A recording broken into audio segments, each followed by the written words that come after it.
Oklahoma went into Tuscaloosa on Saturday and pulled off the upset 23-21, despite the box score telling you an entirely different story. Alabama won the first down battle 23-12. They won the total yards battle 406-212. They won the passing yards battle 326-138, and they had 9 more minutes of time of possession, 3 turnovers to 0.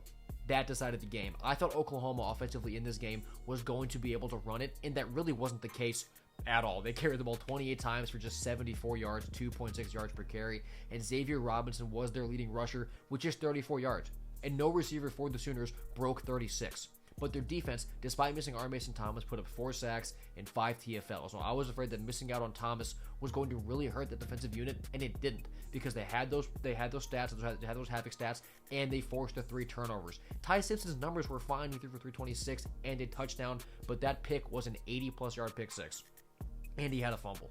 Like, those mistakes are going to kill you, especially when you're a one-dimensional team and you only ran the ball for 2.4 yards per carry. And Daniel Hill also fumbled the ball. Bama just shot themselves in the foot here, and Oklahoma was able to rely on their defense to really go get it done. But so now for Oklahoma, they control their own fate. They go home to play Missouri and LSU, but those games are not easy. And this is kind of a classic spot here for Oklahoma, where you're coming off of a road win in Tuscaloosa. Is there a letdown?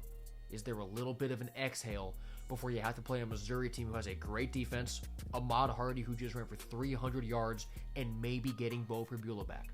That is scary. And so is LSU. LSU has some juice. So these 2 games for Oklahoma at the end to get into the playoffs still, they got to win them. They're both at home, but they're not easy against a pair of Tigers, for Missouri and LSU. And for Alabama, they now have to go to Jordan-Hare to play for their playoff lives. Every Alabama fan is shuddering at that thought, but they're the way better team than Auburn.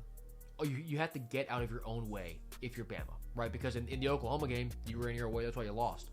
And then mentally, you have to be out of your own way of being afraid of Jordan-Hare, because you are better than this Auburn team. And all that Auburn wants, all they're playing for, is to beat you.